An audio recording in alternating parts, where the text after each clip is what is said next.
welcome to Early Brunch, November edition. We've been doing this for a while already, haven't we? Morning. Morning, everyone. Oh no, the camera's gone off. Okay, that's really annoying. Right, okay. Forget that. Let's just use the built-in camera so that we can see people. Video. Default. Great. There we are. Much better. That'll do. I can look you in the eye now. Okay. So, good morning. I'm Anita, as I think most of you know. This is Robin, our tenor. Hello. My brother. We have such a jam-packed schedule of things to talk about, people to talk to. In about 5-10 minutes, we're going to be welcoming the composer Dawn Walters, who has written a beautiful piece. She's written many beautiful pieces. But the Dolorosa, it featured in our Lamentations broadcast from the United Reformed Church in Liverpool in February. It feels like so much more that I feel like it should be like February. That was this year. That was earlier this year, which is like absolutely crazy. February last year, year before, but no, it was February this year. And we're delighted to be performing it again in our concert Out of the Deep in St James, Sussex Gardens on Tuesday. Tuesday the 9th of November. 7 o'clock start? 7:30. 7:30 start. So we'll be talking to Dawn in just a minute. Then we will give you some of the rehearsal room gossip about Out of the Deep, and we will share with you a little video. We don't usually do pre-recorded stuff on Early Brunch, we usually do live stuff, but Guy James, the countertenor, who some of you might know from the Josquin500 or from other places, is on his way to America. So I relented. That is almost an acceptable reason to miss brunch. So we pre-recorded a little chat where he talks about Josquin and Josquin's legacy. We'll show you that. And then we'll tell you about Brighton Early Music Festival. Which was a lot of fun. A lot of fun. Absolutely. Cool. So, before Dawn comes, how have you been doing? What have you been up to musically? I've been up to all kinds of stuff. So for those of you that don't know, I'm currently the administrator at Sydney, Sussex and Cambridge. Our choir there is absolutely superb at the moment. Biggest one probably was last Friday when we went and did our Requiem service for All Souls. Normally it's either the Foray or the De Ruflet. This time we branched out with a little bit of Victoria.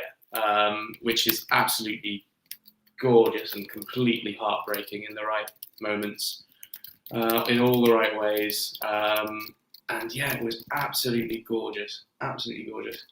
Otherwise, lots of pinging in and around, dapping in London, booking some stuff now that the world seems to be getting back towards normal, touch wood.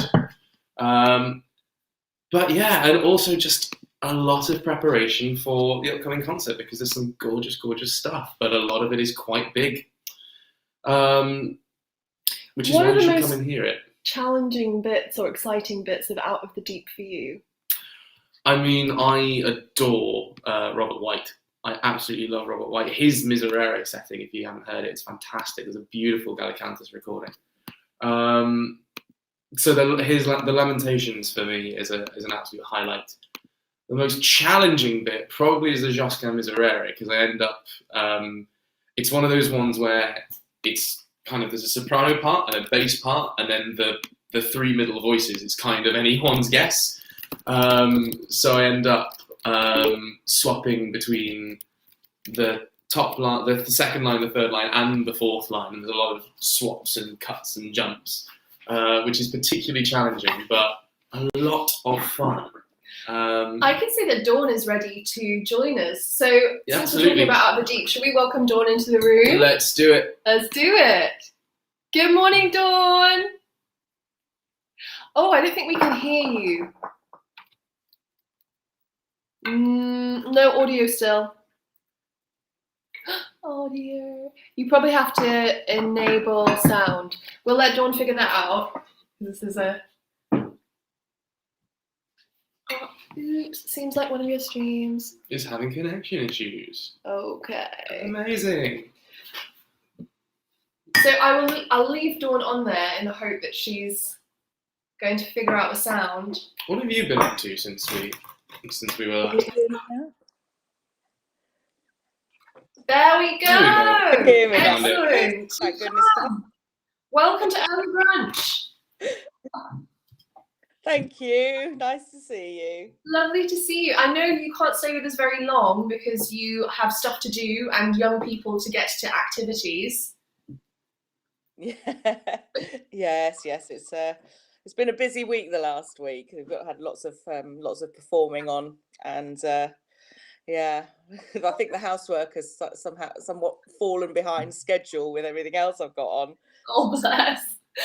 Can you tell us just and the people who are joining us for Early Brunch, tell us a little bit about yourself and your journey as a composer?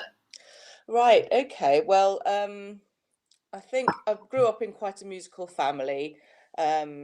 My father and my mum had both been involved in church music for all their lives, and so when I was growing up, I was involved in it as well. But it wasn't until I was about 13, I think, that my father decided that it would be a good idea for, instead of me just singing these songs that I kept making up, if I started learning to write them down. So that's how I started, and I basically just used to write for piano to begin with, and then gradually sort of developed that while I was studying music. And by the time I was about 16 or 17, I started writing choral music as well. And I was quite lucky in that I used to sing with the Kent Youth Choir, and they would perform some of my music sometimes, which was lovely. And Especially as a young person, yeah. that opportunity.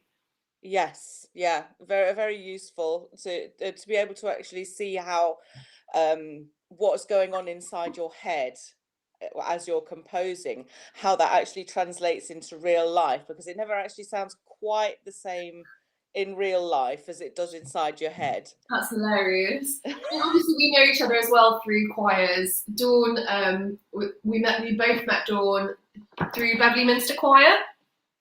Yeah. Yeah. And I was there as assistant director of music for a while. You were a chorister there. I was a back row there.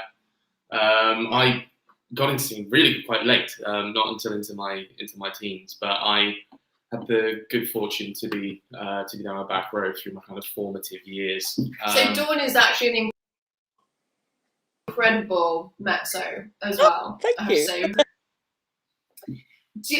Yes, I'm working on that. We're all always working on it, darling. Do you feel that your relationship? I mean, I've only heard your compositions for voice. Do you write for not voice? And how does your being a wonderful mezzo #working on it relate to what you write? To be fair, thinking about it, I haven't written an awful lot that's not for voice. I mean, I started just for piano, as I said, and I did write quite a lot of piano works in various different styles, just short pieces, nothing sort of terribly grand or anything. I haven't really done anything orchestral. I think the most ambitious thing that I did was for string quartets. But I do add various instrumental lines into some of my songs as well. But it's been predominantly Shakespeare settings of songs and sonnets that I've been doing for the last several years. Probably the last sort of 15 years or so has been mostly that. Why Shakespeare? Because I mean, Shakespeare obviously is a popular source. But was it like a challenge to get through all the sonnets? Was it were you inspired by other people who set Shakespeare songs? Well, the first one that I did, Come Away Death, I don't know. I'd read it and thought, right, I would really like to set this. So it wasn't for anything in particular. And then I decided after that that I would really like add to it so that I had a collection. But then I got involved with the Bardcode project, which is an internet company that's putting all of Shakespeare into kind of a dictionary format so that you can cross-reference things everywhere. And I got involved with that, and my job for them was to carry on basically what I was already doing. And so consequently, I've set all of the songs from the plays and 26 sonnets so far. Some of the sonnets are pretty hard going to write for because not all of them lend themselves terribly well to music. But so I've left those ones and decided to tackle them at a different time when I've got a bit more time. So Wonderful. I think yeah. we're starting to lose you a little bit. Oh no, I've Mhm. got terrible. So what I'm going to suggest is, just in case it gets any worse, and we have to, so obviously text is really important for you. So maybe that's a nice way to segue into Pro Dolorosa, this piece that you sort of serendipitously, I think, where I was setting the program for this Lamentations project we were doing, and Dawn dropped me an email and was like, oh, I've written you this piece. Here's the score. And Dawn had no idea that I was programming this Lamentations themed project. And I looked at it and I was like, wow, this is perfect. This is the closing piece for the program. So it was a bit of sort of psychic, going on there. It's a really unusual text. I've not come across another setting of that. Maybe that's just me. No, but, I can't say I have either. Where did you find the text? Could you tell us a bit about it, and how did you find it? Googling. It was really as straightforward as that. I wanted to write something for the Swan Consort because you're an amazing ensemble and beautiful voices, and I wanted to do something that seemed fitting to showcase that. So I can't remember why I specifically looked for chose Pro Dolorosa, but I was looking for something with that kind of a feel, a lament, and with COVID causing all the problems and that so many people dying, I also wanted it to be kind of a tribute to these people and to the suffering that that people are going through with this. So when I found this text, I thought this looks like the perfect text that I can work with, and I wanted to make it sort of very prayerful, and as though with building up sort of to where people are sort of begging for mercy, really. And I haven't found any other settings for it either. It's So really beautiful. I mean, where does it come from? Remind us. It's from some kind of prayer litany, isn't it? Divine Chaplet, I think it said it was, or something like Mercy, yeah. And I know that Sandy, who's watching us, who's on the live stream, has said to us several times how incredible that piece was, and it's lovely, thank you. Had so much audience feedback about. The other thing that's really remarkable about the piece is it's in 13/8 most of the time. And when, as a conductor or an interpreter, you see a contemporary piece of music that's in like a crazy time signature, the instinct can often be like, oh God, wow. Because I think so many composers with the best will in the world, like, I'm going to write something in an irregular time signature to prove that I can do it. 7/5. I'm going to use triplets against sixes. But I honestly don't think you could have written this piece in any other time signature. It feels so free. And one of the things I say, because we perform a lot of polyphony, is that, free yourself from the tyranny of the bar line. The bar line is Tinkerbell. It only exists if you believe in it, and I'm not sure that I do. Somehow, you've managed to write this piece that is in a 13 beat meter, and I don't think could be written any other way, but also just feels free from any kind of like you can't hear the staff notation in the performance of it. I think that's amazing. Why 38? How did you even realise that that's what you needed to do? Well, I was looking to alternate time signatures, to divide it into two and alternate them, but in the end, it seemed to be most sensible to just use the 13/8 time signature. It just gives it a sort of a driving ahead feel, as though the prayerfulness is kind of just never letting up and it's always just moving forwards. But it also does, towards the end, it just does give it that the freedom to just slow things down and stretch them out a bit using that time signature as well. So yeah, you use the 13/8 number without getting too nerdy. You use that kind of, I suppose we often experience it as like an extra beat or a missing beat, and you just have this amazing way of sometimes it's neither. like yeah, it's not necessarily one or the other. It's just incredibly fluid. It's almost kind of like a piece with built-in rubato. oh yeah. You don't have to pull it or stretch it. It's like if you do it exactly in that meter, it ends up It's so like flowing and stretching, and it's really fun to sing. It's a really fun sing. Oh, I'm really glad you're enjoying it. It is really incredible, and I understand that it's being published by Banks. Is that right? Yes. She has said that she wants to put it into their Cassian choral series, but I'm just waiting for further confirmation of that and finding out what's going to happen. I may be slightly jumping the gun there. You heard it here first, folks. Heard it here first. It'll have to be now, because I mean, this is just such a beautiful piece. And Thank you. I hope that people are looking at this in 100 years' time and going, "Oh, wow!" Because it's so special. It really is. And thank you so much for writing this piece for us. It is such an honour. Like, it really is. Oh, you're very welcome. I'm thrilled to have been able to do this for you. I appreciate that 2 bars of tenor solo as well. Thank you. That's always, of course. always good to be considered. What is a piece without a tenor solo? Quite right. Oh, quite God. right too. God. It'll only encourage me to on. So I know you have to pop off and not just be a composer, but also be a mother and a home manager and just a wonderful human being, and do all the other things. Thank you. So thank you for joining us this morning.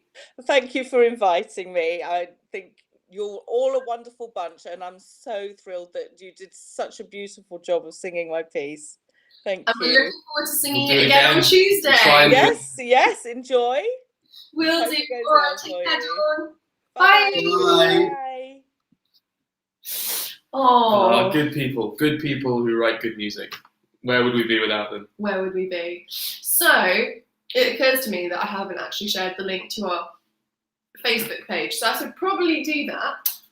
I'll tell you while what. I do that, Yeah. do you want to talk through the Out of the Deep program and just tell us a bit about it? Indeed. So this is a program that combines our Lamentations program, which we filmed and released on Onjam, which composes of Dawn's piece, another piece by a wonderful young Indian composer, Tiara Oberoi, which is a setting of the Lacrimosa text from the Requiem. Yes. Yeah.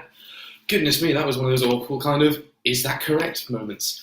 And then Josquin500's Miserere and Robert White's Lamentations for 6 voices. So Anita actually kind of hops off the rostrum and comes to join us for that one, which is a lot of fun. And then we got invited pre-pandemic time. We got invited to go and perform that and some other similar complementary works in the Festival de Renegement in Valencia, which sadly we were unable to go to because flying in a pandemic. But Anita's crafted this really, really beautiful program around Josquin, who obviously is celebrating a very important fight. So his De Profundis, one of his big Stabat Maters. And then we found another 500, which is Philippe de Monte. De Monte, it's his 500th anniversary of his birth, and so we were able to do loads of pieces of his. There's a Miserere, there's a Pace Mihi, there's Ad Te Clamavi in there as well. And we couldn't, as a Tudor specialising early music consort, we couldn't do a Lamentations-based programme without doing some bird. So we put in the absolutely immaculate Nea Ascaris, complete with the Civitas Sancti Tui. A big old sing, you know. It really is a big old sing, but just heart-meltingly beautiful. I think my favourite of all of them, to be fair, may well be. I've mentioned the White and the Josquin a lot, but some of this De Monte is a bit alright, you know. It really is. And there are a couple of things in there, really. I mean, I adore De Monte. In my first year of undergrad, the piece of De Monte that most people know, I think, is the Super Flumina Babylonis. Devastating, absolutely devastating. Just gorgeous. Coded messages across the night to William Byrd. Yeah, exactly. And basically, this was done by Sydney Sussex Chapel Choir, and I was an undergrad, and I was just absolutely enraptured. And David Skinner told us this story, which is that basically De Monte and Byrd were contemporaries, and they met.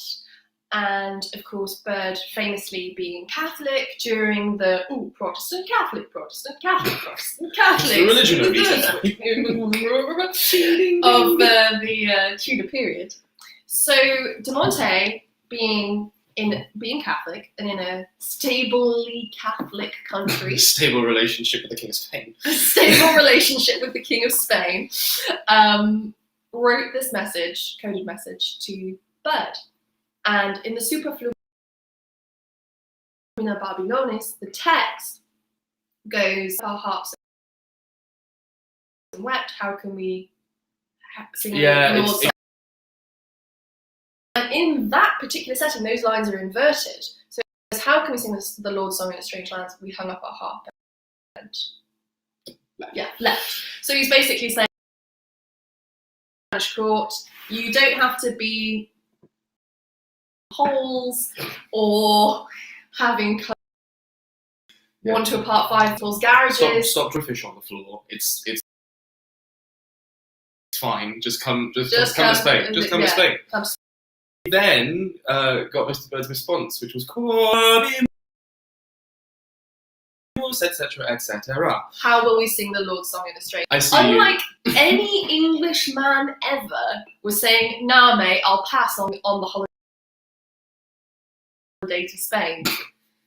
Yes, indeed. Yeah, I mean, I just don't know. But I quite like my priest holes and my secret tunnels and drawing fish on the floor. I mean, it's kind of romantic. It is a bit, isn't it? I mean, yeah. And who hasn't wanted to put a priest in a small box and lock the door? My church career. Wins is because there's only going to be 5 to 6 of us, and they're both 8 part. But we are doing some of the spiritual madrigals of De Monte, including Ad Te Clamavi. There's some clips of that on our Instagram and some reels. And yes, we're doing the gorgeous bird Nea Ascaris, which was our first foray into virtual. Remember the video of us doing that, because you can see me from like yay close. Because the only place I was living, it was my first house in Liverpool at that time. Acoustic that I could find was inside my wardrobe. So I had my laptop like up on my wardrobe, doors open, like blankets all over and around and stuff. That's recording space that I had, but it's just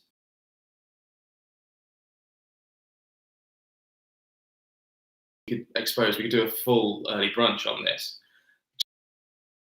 It is one of the most gorgeous pieces of that for me personally that it just moved. Pop it onto our YouTube page. It's on there. It is, and I've had some lovely compliments of people saying that it's their favourite recording. It's like, I was in a cupboard. How can this be your favourite recording?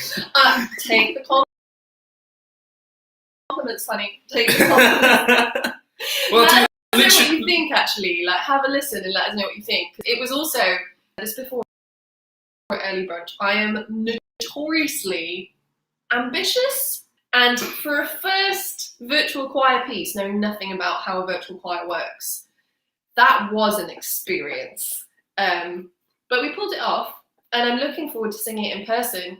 The other thing that's really, that piece seems to be a master, because our first rehearsal for the Valencia program, which is now this Out of the Deep program that we're presenting on Tuesday, was in this kitchen, and it was the first point after the lockdown where we were allowed to like not be hugely socially distanced, and we could actually like have that intimacy of sound of standing closer, and we just sung through it, and it was pouring with rain outside, and oh my goodness. I think that again is somewhere on our Instagram if you look through our reels. Because we christened Swan Kitchen with it. We christened the rehearsal kitchen with it. Yeah, no, and it was just amazing, you know.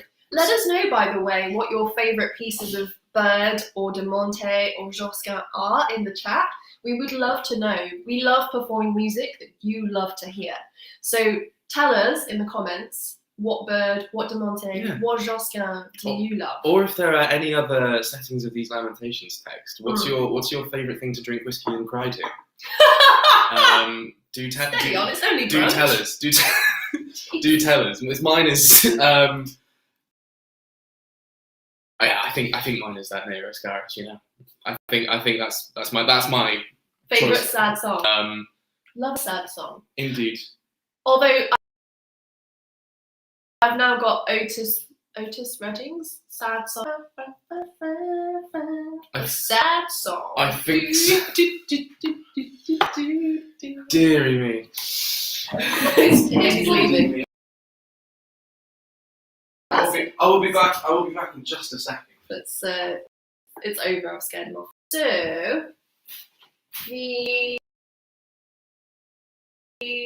Out of the Deep program, we're presenting that at 7:30 on Tuesday, the 9th of November, which is very soon. And it's free entry. We'll be asking for donations as you're able. If we had been setting a ticket price, we would have needed to have set it at £15 to cover our costs. But we're relying on your, if they're not in a position to make a donation at the moment, or if they are only able to donate a ticket price that we're suggesting, a donation of £15. So let us know if you're coming. It will be a relatively short program, no longer than 90 minutes, so you get home nice and early as well. And we're looking forward to it. Absolutely cannot wait. It's a gorgeous, gorgeous space in there as well. Really, really ideal to enjoy this kind of music in. Yeah. And we're very, very grateful too. Fantastic. So I spoke to our friend Guy James, who's Waldo 6. I spoke to him the other night because he can't be here. He's gutted to miss the famous weirdo pastry. Because he traveling to an airport to go doing their America tour this coming few days. If you're out there, go see them. They are fantastic. Yeah, absolutely. And they've also just released a CD. So our program is interesting. Josquin. We have the death of Franco-Flemish master, the birth of de Monte. So we're kind of looking at one specific point of continuity. But what they've done, and Guy's done a lot of research to facilitate this, is all different points where Josquin's legacy can be felt throughout the European chord tradition. So I was very pleased to have the opportunity to speak and share the the video, share my screen, the video that we recorded, and hope that all goes well. If it does not go well, because this is the first time we're trying this bit of kit out. So, Off we go. hello guys. Hello, hello.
Actually, there's been a huge focus on him this year with this, and there's been a real kind of a revival of his performing his music. I think in concert, something that the UK is strange, isn't it, with its choirs and its choral tradition. In that choral tradition, just singing on Sundays in my local parish church choir in Dursley in Gloucestershire, and I don't think there's a single piece of Josquin. The choir's been going for 200 years. They probably never sung a piece of Josquin, and he's not a composer that gets programmed a lot in cathedral music either. I think I have to kind of get inside, perform a lot. It's not something necessarily kind of sight readable. It's not something. But the fantastic thing is that this year, this 500th year anniversary, and the role that he plays in this kind of great pantheon of music is starting to be better. Okay, I think certainly on the continent, I found myself in a period of music called Odecaton, which is directed by Paolo de Cole, and that's the first place that I really started to sing, more than one piece of Josquin, and that was a fantastic because. He called heritage. Josquin was writing in northern Italy at the beginning of the 16th century, on the kind of turn of the beginning of the kind of very and as I've been reading about his influences, he's really a kind of bridge between the generation before him, people like Ockeghem and Binchois, and people who I know is very important in the program that you're doing with Swan. But then people are mainly kind of jumping on his coattails, I think, in terms of his fame. But the printing press was starting to come out in northern Italy, and suddenly everyone kind of he was the kind of first world famous composer, I suppose. And so his legacy is incredibly important to understand, not just for European music, but also for English music as well. So that's been a wonderful thing to be able to explore with our project with G6, which I've been directing. Yeah. That's really cool, and it's great that you say about like people riding on his coattails, because one of the things that we're doing in our program on Tuesday, as you know, is we're kind of looking at not just Josquin's 500th death anniversary, but the birth anniversary in the same year. So 500th birth anniversary, Franco-Flemish polyphonic writer Filippo de Monte. See the points of continuity and the points of change between the sort of regional or stylistic kind of the one following on after the other. And we've really enjoyed performing Josquin as well. It would be great to hear from you what specifically you've enjoyed performing this year. You've been doing different ones to what we'll be doing on Tuesday. Yeah, absolutely. As far as Josquin's legacy project has been on his Ferrara between 1503 and 1504. because arrives in Ferrara 90 years after that to marry second wife, actually, and she is the great patron. So there's a wonderful musical connection there, and it could be argued that Gesualdo's musical development is a kind of as a result of Josquin's year there. So we've been focusing in on some of that repertoire, but actually you're performing this fantastic Miserere, which is right at the heart of this Josquin, and is one of the few pieces that we know actually was written for Josquin's patron Duke Ercole d'Este in Ferrara in 1504. So hang on, is that the d'Este who had a descendant or a daughter, Leonora, composer? Absolutely, yes. It's all the same family. Yeah. Oh my goodness! So the choral world has been incestuous for like half a millennium. Yeah. So Ercole's bastard grandson, his daughter, who is arguably named for that composer that you mentioned, the work on which has been done fantastically by. Well, Deborah Roberts, who we've been working with at Brighton Early Music Festival, isn't it Musica Secreta? Then she co-directs them with another colleague. Yes. They have a CD on Obsidian, which is fantastic, by the way. Yeah, it's really good. Yeah. Lucretia Borgia's daughter and things like that. Yes. That's the one. So Yeah. wait, so we have Josquin, and Josquin's patron has descendants, so married Gesualdo. Yes. Yeah. This is like it's a really fascinating period of time. This is like an Indian family, guys. Seriously, I know we're saying happy,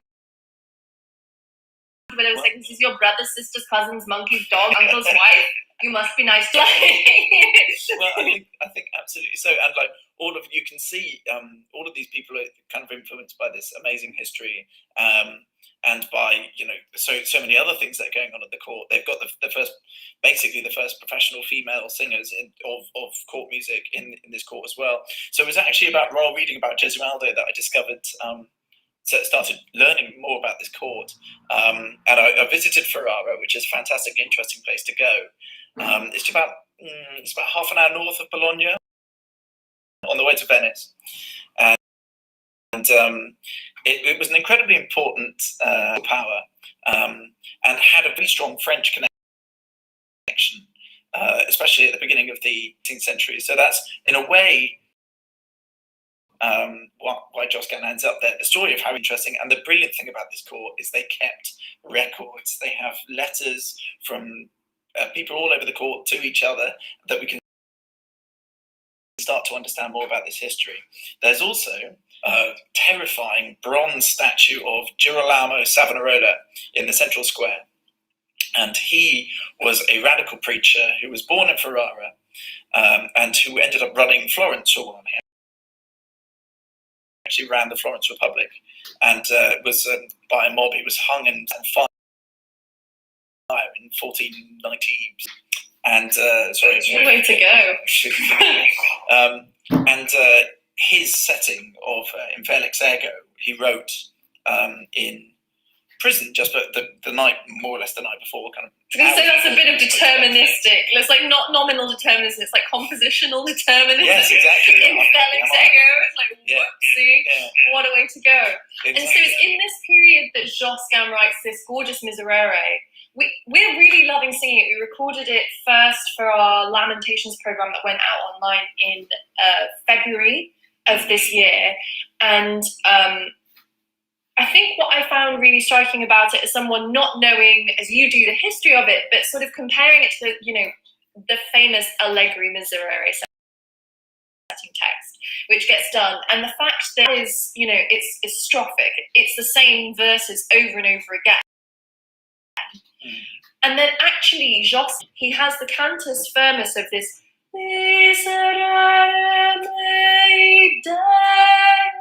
and he makes that into a refrain that comes back and back, but otherwise it's essentially through composed. And I realised for the first time, having, we all rattle off that text at least once a year at, Ash Wednesday, realising like the psychology of that text for the first time brings that out with this fantastically kind of, far-ranging way of setting the text. In a way, it looks kind of simple notes, but it's incredibly powerful emotion.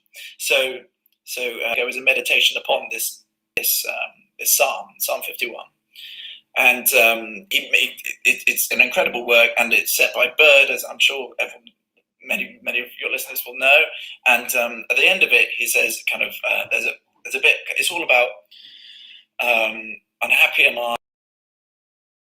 Should I flee to the hills? To whom shall I turn? It's loads of very questions you would expect from a man awaiting his death. And the middle, actually the opposite.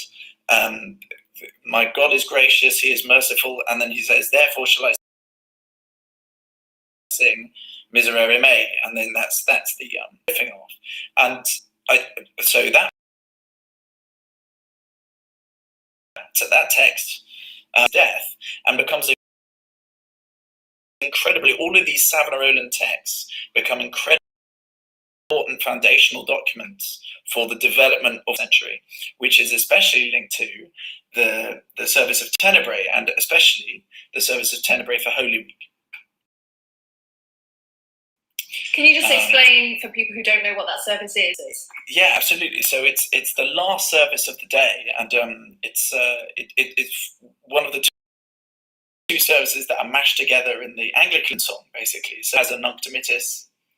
No, sorry, this is a compliment. I'm thinking the wrong service. So Tenebrae is the last service of the evening, and it has basically a load of psalms and responsories, and it's especially important during Holy Week. There's a service called Triduum, and they're kind of very important church services that go from the evening of Spy Wednesday up until basically the Easter Vigil. And all of these traditions were developing during the 16th century, but they're all fundamentally for at the very beginning of that period of time. Ercole was incredibly devout, and this is Ercole the First, Josquin's patron. And the Miserere is the psalm that every single one of those three services for Maundy Thursday, Good Friday, and Holy Saturday is closed by this Miserere. So it becomes incredibly important. Is that why it's in three parts? Potentially, it could well be. They would do it all every night. So, but they would perform it with Folio Maya, which of course you're programming alongside it fantastically, and the Tenebrae responsories. Which are set famously by lots of people like Gesualdo.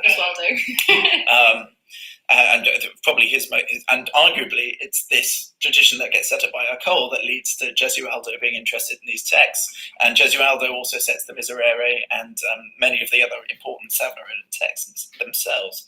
So it's such a rich area of history, and so many composers throughout the 16th century end up riffing off this Josquin text, including arguably William Byrd with Infelix Ergo, because he has that amazing moment where it goes into A flat at the end, and it's sort of it echoes some of the ideas that have been going on all the way from Josquin. So we recorded an Infelix Ergo by Viède on our latest CD, which came out last week, called Josquin's Legacy, and he references the plain chant, as you mentioned, or the and it has it in falling. It reappears in long notes, and it falls for the first part, and it reascends in the second, and it kind of reemerges from the texture throughout an octave in both parts. So that's an incredible thing that we immediately know from the music that these composers are linked, and there's so many things going on there with connections between, especially these Franco-Flemish composers.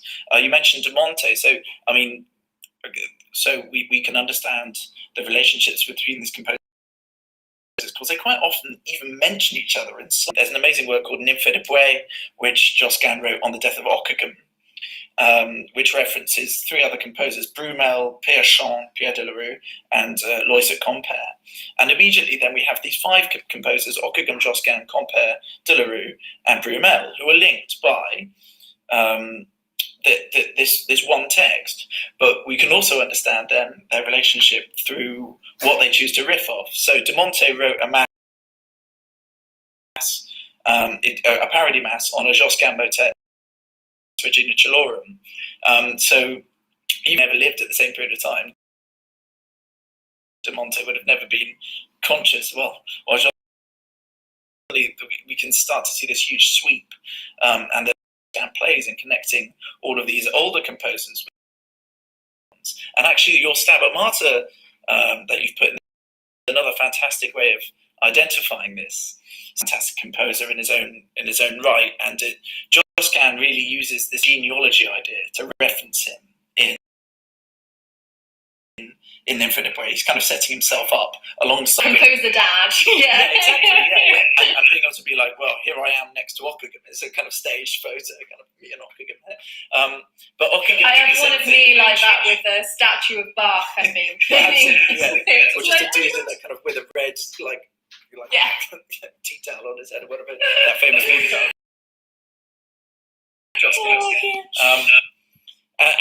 She did that for Binchois. He wrote Mortoise Navre, which is a declaration on Binchois' death. So it's really cool that then we have this Stabat Mater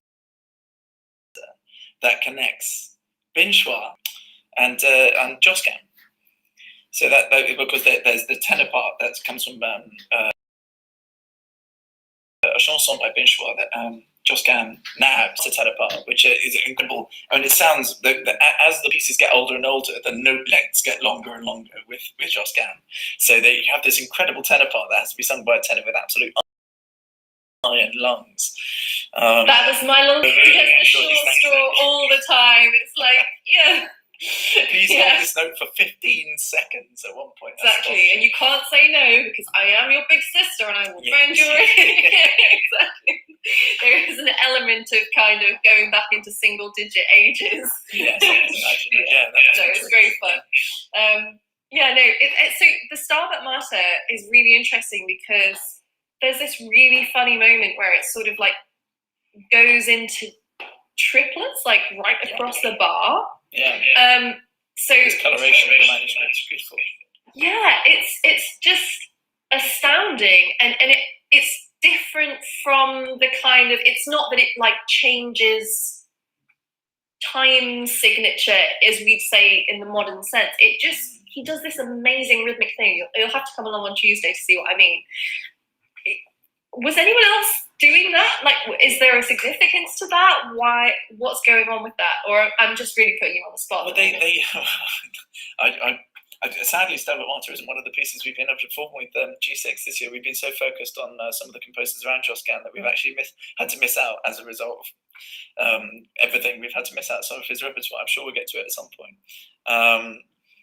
But Josquin uses 3 a lot, and normally in a kind of a fantastic dancey way. So in O Virgo Prudentissima, for example, he uses it when he starts talking about the kind of obscurus turbines, the obscure winds, and the you are my port of salvation. So he's using it kind of O Queen of the Sea, O Stella Maris. He's using the 3 to feel like you're like on a boat. And it always feels very dancey with Josquin.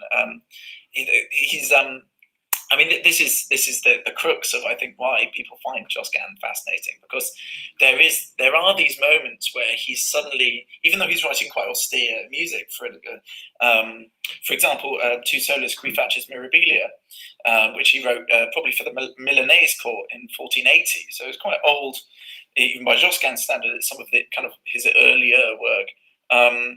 There's this little rascal that's ready to come out at any moment. It's all very staid and it's all very long notes, but you can almost feel the priest kind of looking away at one moment, and then the choir just suddenly starts slipping in. It's suddenly kind of it gets a little bit dancier, and then Josquin includes a line of a French chanson by Ockeghem again. So there he is. He's again referencing where he's come from while setting up something new that other people then riff off.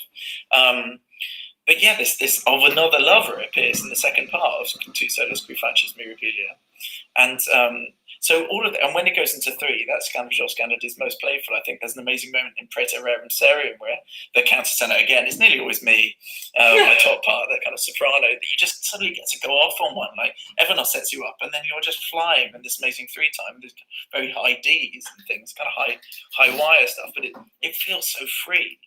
And that's, I think that's probably part of Josquin's kind of enduring interest, is that he's always playing the rascal while he's got.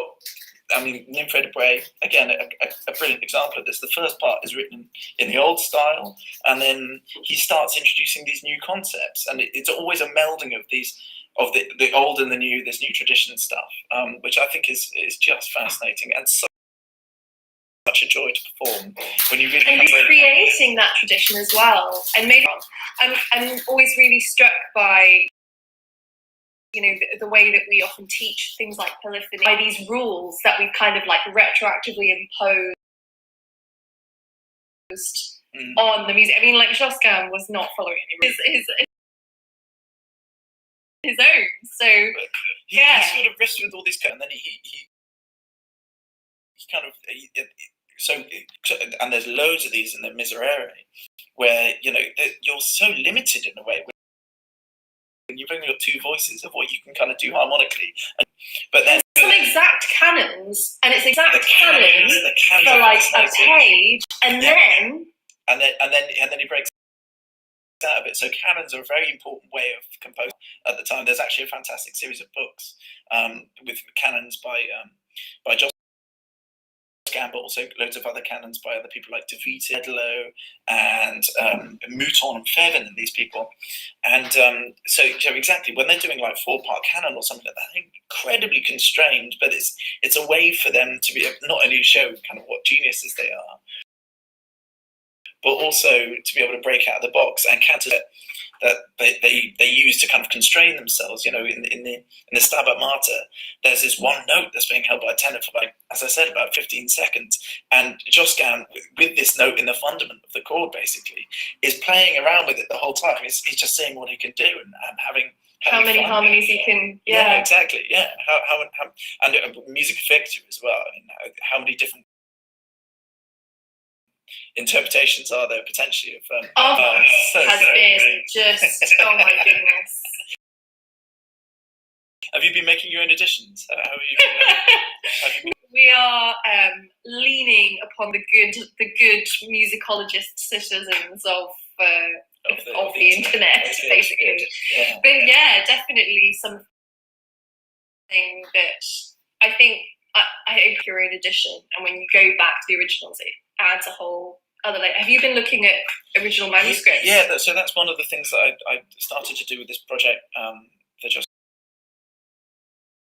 Legacy project with the Jesuata 6, that we look alongside musicologists and be able to not just do the repertoire, the kind of top 5 songs of each composer, be able to look a little bit deeper. And 3 or 4 of the pieces on the CD are new recordings of works that haven't been recorded before. Some of which have, I think, really interesting connections between these composers in Josquin's wake. But yeah, fantastically, there are a lot of digitized manuscripts. I spent a bit of time in the Archivio di Stato in Firenze looking at some of their letters, much later letters of the Estical Jesuado, stuff that hasn't been seen for 400 years and that sort of thing, which has been really interesting. But over the pandemic, so many of Josquin's works, especially because they're very famous, they appear in important books like Amber. Alamiro have just recorded, and the Stabat Mater that we've been talking to, of course, appears. There, So that lovely English connection there. Are now available online, digitized. So I was able, thank goodness, during the dark months of lockdown, to be able to get online and download some of these books and start looking at them. It is very interesting, like you said, about kind of imposing rules on Josquin.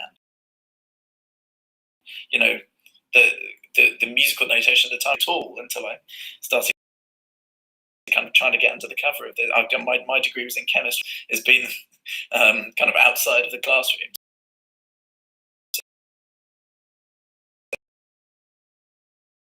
That's been it's been fascinating to look at some of these manuscripts the singer of the time. Josquin would have been working from, for example, these incredible copies and huge books.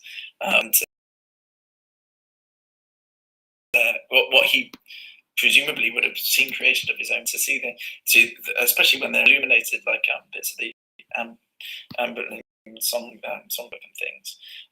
They really. So are you going to write a book? I feel like you've got all this knowledge now. Is there a book forthcoming? It's been interesting before I get a book, but who knows? I was going to say. One of the lovely things is being able to work alongside these musicologists, and at the moment I'm still very much kind of soaking in the kind of state of the art of these things. There are a number of fantastic musicologists, people like Camilla Kavicki and Dr. Jeanette Jones, who we've been very lucky to work with, who are doing lots of this fantastic work already, and there's no real point kind of duplicating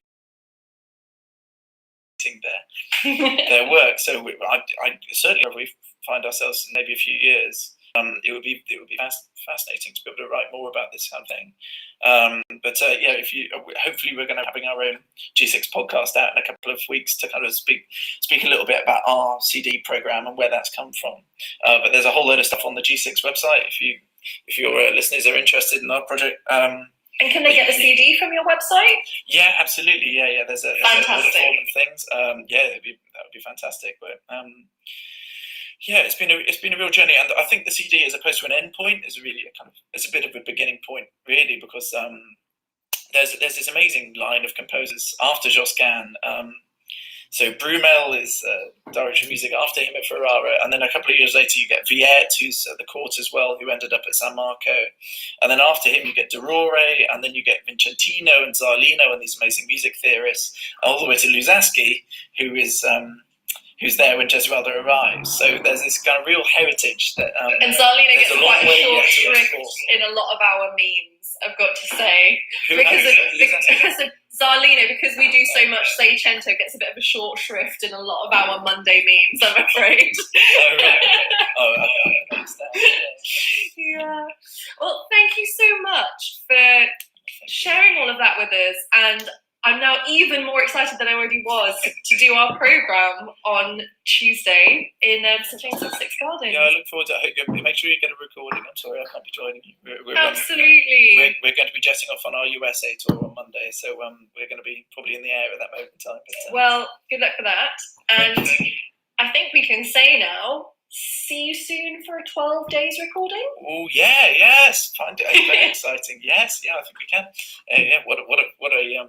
What news to break? Yes, yeah, we're looking forward to that. It was such a lovely project to do last year, and feeling like, well, exactly, and it's so lovely to have it recorded, and then after Christmas to be able to kind of just sit in the kind of warm afterglow and watch them come out each day. It's lovely. It's such a lovely time of year. So yeah, looking forward to that collaboration again, seeing everyone. All right. We'll have to get some more warm drinks up there. Oh yeah, absolutely. Hats and scarves, I think. Travel safe tomorrow. Thank you. Yeah. And thank you once again. Cheers. Enjoy the program.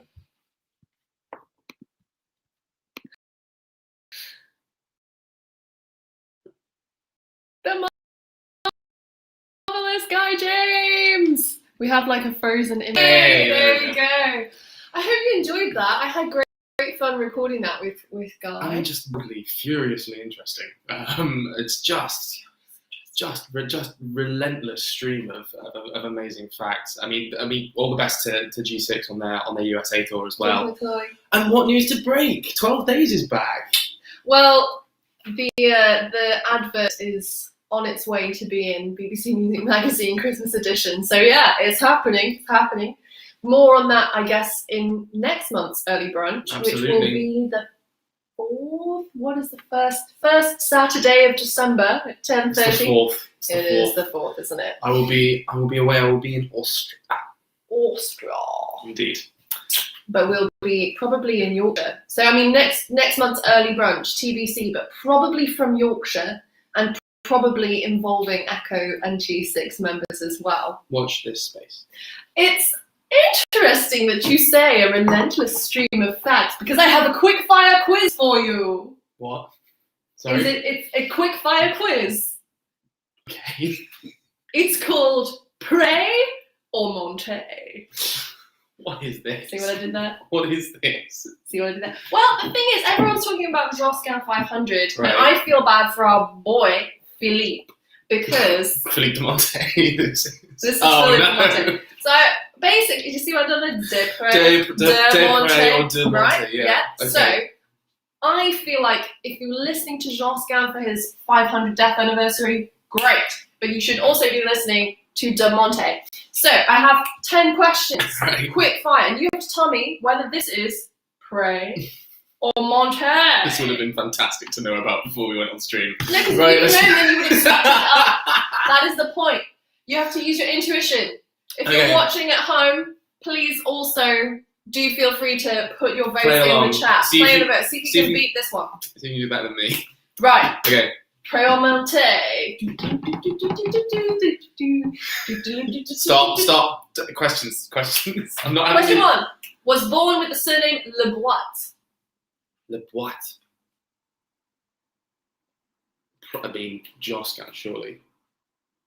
Is that a Pré It's a or Pré. It's a Pré. Okay. It is Pré. Josquin's surname is not De Pré. It is Le Boite, and his first name is not even Josquin. It's Jos. Jos Le Boite. Jos Le Boite. Jos Le Boite. Amazing. Isn't that like Josh Mark or something? Like I can't remember what Le Le Boite is, Boite. but it's Josh. It's definitely Josh. Yeah. Joshy boy. Joshy de Pré. Right, exactly. Number 2, graffitied their name in the Sistine Chapel while singing in the Pope's Chapel choir. Oh, I have a feeling they both did that. I'm tempted to say both. Pré or Monte? It's not helpful. Monte, why not? Pré. Pré. Boom. Surely. Josquin was in the Pope's Chapel choir, I think as a chorister, and there is his name graphed in the Sistine Chapel. Naughty Joshua. Naughty boy, Joshy. Student Can't of call him. You can't call him. I can do it, Go I on. like. Student of Ockeghem. De Pré. He wrote the. No. Ockeghem. De Pré, surely. Go Yeah. for it. Ding, Yeah. ding, ding. Pré. You were going to say he wrote the. I was gonna say he wrote a piece on his death, but Yeah. no, that's No, he did. A guy talked about it. yeah. Is that for Ockeghem? Yeah. I thought it might have been for Defy, but never mind. No, Ockeghem won't run for G5. There we go. This is This is descending- the chain of. This is descending into Nerdsville This is again. the chain of Ockeghem mourned Defy, who was mourned and then was mourned himself by Josquin, and then So when far- Josquin went Gombe, mourned him with Musée Yovis. 2 out of 3 so far. Stop trying to buy yourself time. Okay.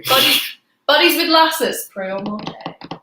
Monte. Yes, 3 out of 4. Wrote more madrigals than anyone else alive at the time. What? Wrote more madrigals than anyone else alive at the time by a long frickin' way. Oh, I mean, De Monte overlaps with some incredible madrigalists. It can't be De Monte, but it can't be De Monte, not with his contemporaries, so Pré. Wrong! You're joking. 1,200. 1,200. 1,200 madrigals, at least. That's the ones we know of. That's in, I mean, his same time as, yeah. And why is nobody Why is no one rating- talking about Why this? is no one Why is talking no one about- talking about this? Did you get that right at home? I was going to say, no, I didn't, but then we saw. Right. So we're on 3 out of 5. I'll take Okay, that. number 6. Wrote more masses than the other. So who wrote more masses than the other person? Pré or Monte? Well, Philippe de Monte apparently was too busy writing madrigals. Surely this is Josquin. Surely this is De Pré. No, wrong. No, what?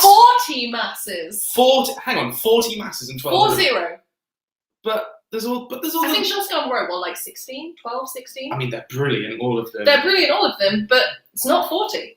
No, to be fair, he wrote like the L'Homme Mass, like 4 L'Homme Masses are there, or is it just the 2? Can't remember. Good grief, says Sandy. Good grief indeed. Good I mean, we grief. talk about Bach's prolificness, but this is insane. 1,200 madrigals, 40 masses, and other stuff. It's crazy. It's absolutely crazy. Yeah, so that was Monte. So you are now on 3 out of 6 because Felipe is whooping your ass. Mid-table. Oh yeah. 7 composed a song about a cricket. Oh, that's some Josquin nonsense. That is Josquin That's nonsense. great. That is great. 8. First European composer with a book of printed music devoted only to their compositions. That's got to be Monte because the printing press didn't exist when Josquin was about. I should have been listening to Guy. Oh, you're joking. It's Josquin. So Guy alluded to the fact that the printing press was invented during Josquin's time. And do you know who else was a contemporary of Josquin? Petrucci.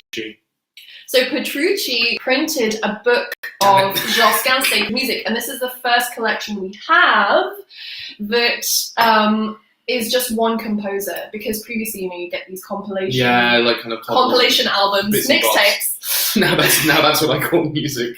One. No, that's what I call music. 1565. Like, Maintenant, that's what I call music. Maintenant. Sorry. Je l'appelle la musique. And that is going to be the name of our next album. If you'd like to fund it, drop us a line. Or text Swan to Yes, the info's in the chat. Text Swan 5WAN to donate £5 to the Swan Consort towards Maintenant. To comme j'appelle la musique. 1560, whatever I said. 1521. This isn't very quick fire, is it? No. Number 9, visited England to sing at a royal wedding. At a royal wedding? Was this for Kate and Wills? Monte? It was Monte. Yes, I finally got a Monte one right. It's the marriage of one of the Spanish princesses to one of the Tudors, and I should have looked at that detail. I'll add it in the comments later. In shame. What should be really important? What should be Catherine of Aragon? But that is where he met Billy Boy. Billy Bird. So we've got Joshy Boy and Billy Boy. I've got to stop being so northern. I mean, you don't know them. I do! I know them deeply. I know them, like, in my soul. You're not on, like, nicknaming terms with Josquin. I can do what I like. Okay. That's becoming a catchphrase. Number 10. Described by V. Martin Luther as Master of the Notes. That has to be Pray, surely. It is indeed. Josquin de Prey. Was that Master of the Notes, and he says basically the notes must obey Josquin, whereas all other composers obey the notes. and then he makes the notes do what he wants. So, what did you actually get? I completely lost track. You got the Le Boîte. You didn't get 2. You got 1, 2, 3. You know, on like shows like Strictly, when they say your votes have been counted and verified, this is all that happens. It's just one bloke in the back, like 1, 2, 3, 4. I think you got like 4 out of 10, maybe 4 or 5. I didn't get that many wrong, surely. I'll watch the replay and let you know. Did you do any better than Robin? Probably. I really enjoyed researching that. Like, Monte was like 1,200 madrigals, and they're like, this is the thing as well. They're so good.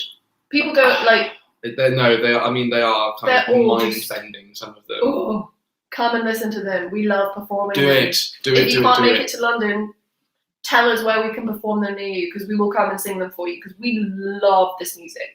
It just is beautiful stuff. Right. Change of tack. We're going to finish off today by talking to a friend of the Swan Consort, Dr. Jenny Stevenson. And this is in relation to the fact that November is a really important month for charities like the Swan Consort to ask you to remember to support us in whatever way you can. So the last Tuesday of November every year is Giving Tuesday, where charities across the world ask their supporters and their friends to support them through philanthropic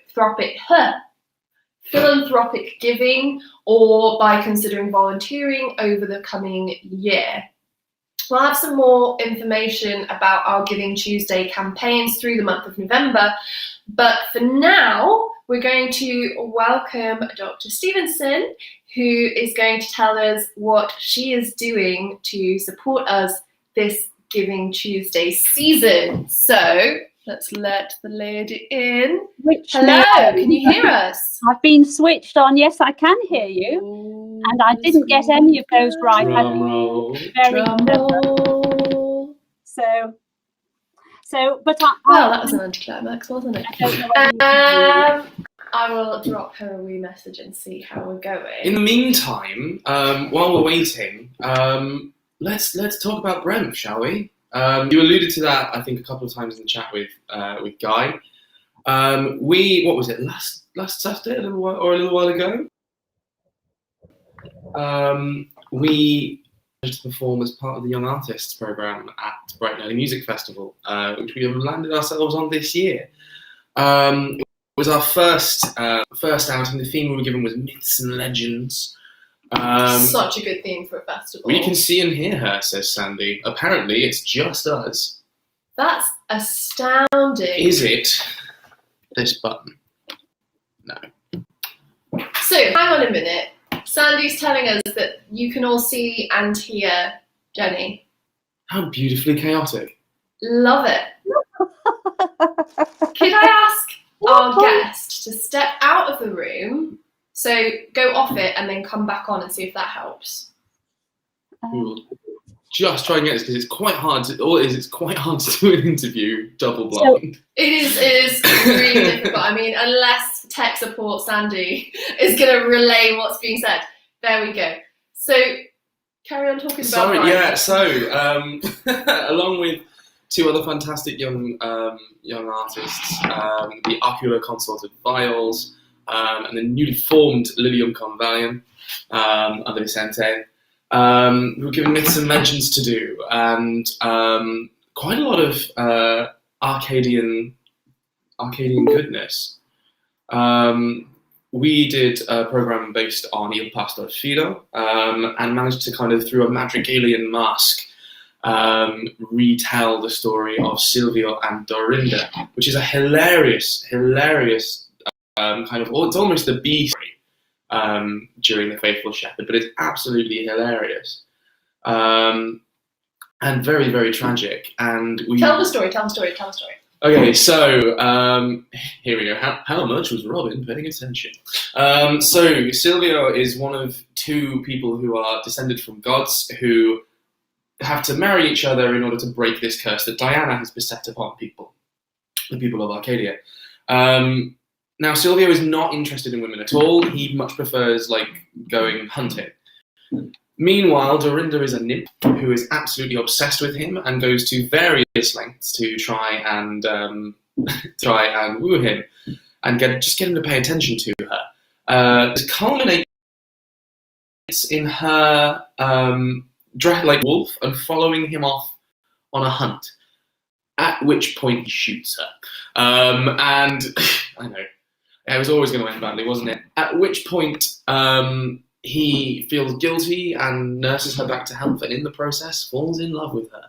And all is well in Arcadia.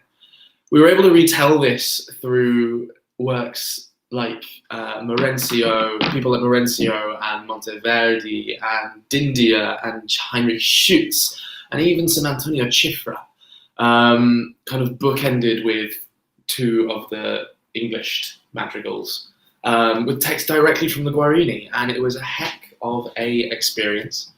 Absolutely wonderful. The other ensembles were similarly fantastic, and yeah, it was just a wonderful, wonderful experience. We're very, very lucky to be on that program, to be getting all the support and the opportunity there, and we cannot wait to see what this year brings. But yeah, first outing at Brighton Early Music Festival. Watch this space for more. We will be back in the south, very soon. It's interesting, actually. It was, for me personally, I think probably not necessarily for you or some of the other singers, for me it was the first live performance with an audience. since 2019. Mm. Like, I've done a lot of recorded stuff with you and separately as an organist, and I just, when we stepped out and there was that roar of applause, I had to go up to the front and sort of introduce us, and I just nearly lost it. I cried. It was a heck of a thing. It's a beautiful space. Everyone was very, very kind, very generous with their votes of thanks and their applause, and it's just so exciting. There's some fantastic moments in there. I mean, we're talking about kind of de Monte and saying how underrated he is. Sigismondo d'India, go and check him out. There's some absolutely wild stuff in there. Just some of the most dramatic homophony, probably outside of Monteverdi. You know, I mean, there's a piece that we did in a module, Merce, which is just almost as Waldo-like in the way that it sets out and the way that it sets the text. Fantastic stuff. And actually, Chufra, who you mentioned, I'm really hoping that we can do more of that. Oh, I've beautiful. never heard of Chufra. The Chufra Troppo ben Può, which we did, that's one of the Guaranian texts. Just so sensitive and so beautiful, augmented by our wonderful lutenist Yair Avidor, who stepped in rather last minute for us and did a stellar job. But yeah, Chifra, d'India, it's all wonderful. Absolutely. How's Jenny doing? She's doing great. I'm trying to get her to phone us so that we can hear her, but apparently she can see and hear us. Sandy can, and the other guests can see and hear. Okay. In which case, let's let the lady into the room. Let us know if you can. So, I think. Hello. So what we're doing is you're on the live stream, and I believe our guests can see and hear you, and then we're speaking on the phone. We can at least hear you. So don't we love technology? Yes. Welcome. Good morning. Yes, it is how it is, isn't it? But I have had a very nice sort of earwig in your very good discussion way above my head. I certainly wouldn't call anything. I think Robin's brilliant. And yes, thank you. Yes, I've learned a lot. So thank you. Oh, good. I'm really glad. We try not to be too far above anyone's head. So, at any point, I've got to say in the early brunch, all of our listeners, if at any point you're like, what are they chatting about? Please just give us a kick. Give us a nudge. But, get the prodding stick out, because I mean we're here for you. Absolutely. So we're talking to you today about the fact that this month finishes with Giving Tuesday, and we're hoping to encourage people who already do give to charity to consider giving something to us this year, and also to encourage people who maybe haven't done charitable giving before to explore that and maybe make their first donation to a charity of their choice. Can you tell us a little bit about what you've kindly offered to do to support us? Yes. Well, I've kindly offered. I'm going to have to speak slowly because I can hear a lot of reverberation. I will tell you just a tiny background. It's just a way of spoiling myself doing what I really love doing, because my natural pace is not to walk, it's to run. Mentally and physically, and round here in Derbyshire, because I'm chatting to you from the attic of a creaking old house, and we're overlooking the sweeping fields and the cityscape of Sheffield, one at one side of the house and one at the other. And so one pulls me to work and the other pulls me out to run. So while I'm running, sorting the world out in my head, because I'm a GP and we've got lots of worries and problems at the present time, then I may as well be using my two legs to earn some money for a really, really good cause. And I've always admired this wonderful consort. I've always followed and listened, and I'm so glad you're doing 12 days again. And I love it, and I just want to do what I can to support. So if anybody wants to support a mad old duck who's twice your age, flopping around, I would be very, very, very grateful if that could take place. Now, what I do is that I'm a GP, and so therefore we've got an awful lot on in terms of Not so many people being poorly with the COVID. Now, that's one good thing, but an awful lot of people who want to come about things they've had to leave up until this point, and also loads of vaccinations, which I'm pleased to do. So it's very nice to get out. Not your type of music, perhaps, but Who Let the Dogs Out comes to mind. Yes, indeed. So in February this year, I thought, well, I'll just go a bit further. I think Tim, my hubby, was out doing something, so I had a day.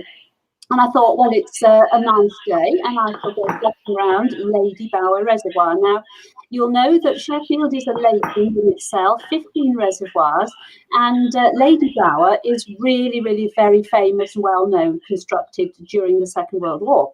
And it held 1.94 billion gallons, and it's none of it for us. It all goes down to Leicester. However, it's a nice place to run around. It's got like 2 pajama legs, and you run round one, and then you hit the A57, which is the well-known snake path, not to be run on.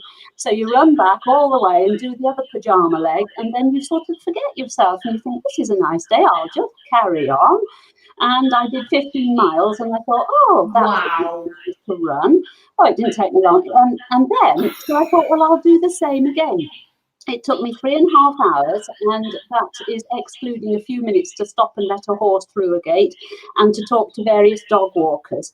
And so I had a great time, actually, and I'm going to do this one slightly differently. I'm going to do from half a pajama leg of Lady Bower up through Ashupton, the drowned village, up past the Derwent Reservoir where the other big village was drowned, all the way up to Howden Reservoir, and I believe that in 1830 they replaced the beautiful Packhorse Bridge stone by stone right up to the top of the Howden Reservoir in the river that runs into it.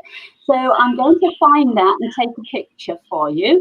And I believe it's a beautiful little bit of history. And then I'm going to run all the way back. And whether wow. Or not. You keep saying these amazing things like drowned villages and then just moving on. What is a drowned village? Well, you see, it's because of the expansion of Sheffield from 90,000 people to probably 250,000. It was because it was it is still slightly industrial. Then they had to suddenly get some water on hand to feed the population. And if you want to know all about it, here is my book. So I've written this lovely book, and I shall tell you a bit more with the sales pitch if I've got time. Yes, please do. They had to flood these, and they had to get an act of parliament to flood each one because, of course, it was not popular with the farmers, nor was it popular with the residents of Derwent Hall, who were rather influential, but they got flooded and stifled. They saved the schoolroom, I think, and the War Memorial, and that was about it, and the bridge. So it holds a lot of water. They kept the spire of the church and filled up this Derwent Reservoir, filled it right up, and left the spire sticking up. And my dear father-in-law, who's recently departed, had the most lovely stories of how in the 1960s by then, they used to plunge in, the local boys, and swim to the tower of this church sticking out of the middle of the water. And they had to explode it because it wasn't considered safe. So it doesn't stick out of the water anymore, but the foundation stones are there. So in 2019, I've now frozen with an ugly face on your screen. They actually got right down to the foundations. It was so hot, so dry in August 2018 that you could see all the foundation stones of all the houses and the big hall and everything except the bridge, which they had relocated. So it's a place of history. There's lots of birds. There's even an aerie with some form of raptor bird, but I haven't discovered what, because I can't run with big binoculars. It's just not possible. What an Exactly. So how far is this run that you're doing in this amazing bit of landscape? It's 15 miles to start with, and then I'll probably do another mile or two afterwards, just depending how I feel. But it also depends on the weather, because I won't be doing it at the end of November. I'll be doing this coming week, because after that in Sheffield, I'm afraid we get snow, ice, you name it. Yes. All of that beautiful Yorkshire So, weather. yeah, we love it. It's great. And it's the best air to be running in. Oh. Hands down. Sweet, Yes. sweet and That clean. is true. That is true. So, So this is I like think a 2/3 of a marathon. It's more than a half Schooner marathon. marathon. yes, A schooner marathon. I love that. it's Schooner 4 miles marathon. more. It's about 4 miles more than a half marathon, and I do a half marathon every year anyway, so I've done that. But this is a bit more because it just is. It's flat. It's not too bad. There's a bit of an incline, but it's just that it's such an interesting place, and it says a lot to me. So, talking about the book, if I may, because I don't want to take Yes, too much of please. your airways, I will be boring everybody. But this here thing is a book. Now, I write local history books. I've done another 2, but all the money I raise, I send to charity. And so, a book like this, if I get a print run of 1,000 books, will cost me just over £3,000 myself. And therefore, you've got to think about all these things, because if you don't self-publish, you're waiting ages and ages for somebody to agree to publish. So I just go ahead and just do it, because I just think there are people in Ghana and other places who don't have toilets, for example, but there are also some beautiful charities such as your own that I really, really want to support because of all the enterprise and the effort that you put into it. And it just brings such joy to people. So I want to sell the book for you as well. So if anybody wants to sponsor the old duck going round, I shall enjoy doing that and think that you're sponsoring me. But if you want a book, I'm dropping the price today, and it says £13. You can't see it because it's what I'm waving it around, but it's £13, and I'm going to sell it for 10, and I'm very happy to post out to people if you wish. So it's normally £3 postage and packing, but I'm happy to do whatever anybody wants. Otherwise, you can That's get it so from kind. Amazon. Really Thank generous. you so much. And how do people order the book if they're Swan people?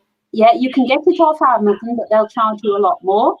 You can get it from me. So Anita, you've got my email address. I tell you what, if you would like a copy of this book, then Yeah. you can email hello@theswanconsort.com. Oh, right. Yes. hello@theswanconsort.com to request a book, and we will forward that on and get it all sorted out. How do we go about sponsoring this run as well? So if you've got a Just Giving page, that usually works very well. And we usually set a little sort of a goal. So if we said, we think we might raise £350 or something like that, then if it's exceeded, that's just lovely. And if we get to that, then that's really good. So Thank you so much. If it helps. So there's a number of ways, basically, that you can support the Swan Consort this month and going forward. This month, especially for Giving Tuesday, you can sponsor Dr. Stevenson's run. There'll be a Just Giving page, and we'll share it in the comments below this video when the sort of podcast version, the cleaned up version goes out. And on all of our social medias to keep an eye out, because it's a very, very kind thing to do. Absolutely. Through a beautiful part of the county we call home, and we love very dearly. So It's not God's own county, it's mine. It's not Terry's, it's mine. Thank you. And then the other option is if you would like a book as well in exchange for your donation, your kind donation, then you can email hello@theswanconsort.com, and we will pass your details on to make sure you get that lovely book. We're going to talk about a couple of other ways you can support us in the month of Giving Tuesday and other times, but for now we'll say thank you very much to our guest. Thank you Thank you so much, and we'll hear from you again soon, I hope. Yes, thank you. All right, Wonderful. goodbye. Bye. There we go. So, Giving Tuesday. The reason that we are a charity is because we don't just do this for our own amusement, although we are very privileged to make part of our existence on this planet through singing music. And there is a lot of our own amusement involved. A lot of amusement happens in this kitchen. In June, we were confirmed as a charity. We are a registered charity with the Charities Commission in the UK, and this means that we are enabled to use donations and apply for grants and funding to further the education and appreciation of the public in the art of music, and particularly choral music. We have some amazing projects lined up. We have a project around birdsong that we would like to take to audiences across the country.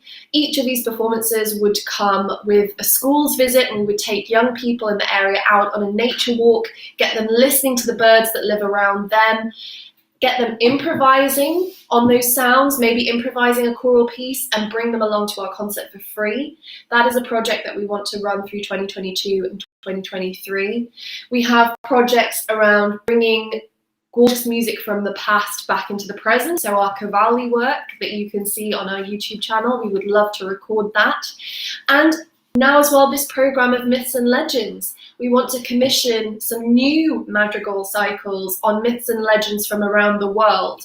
So myths and legends from the South Asian traditions that are so close to our hearts, Yep. and also from other composers from underrepresented backgrounds, the myths and legends that are important to them, and tour those alongside our Brighton program so that we have the kind of Arcadian myths and legends of, that inspired the English madrigalists and the European madrigalists, alongside myths and legends from different parts of the world. Because there's all kinds of different kind of mythical histories out there. I mean, things from our background, Mahabharata, and those kind of stories, but Exactly. also a lot of stuff that kind of dances around the Greco-Roman stuff.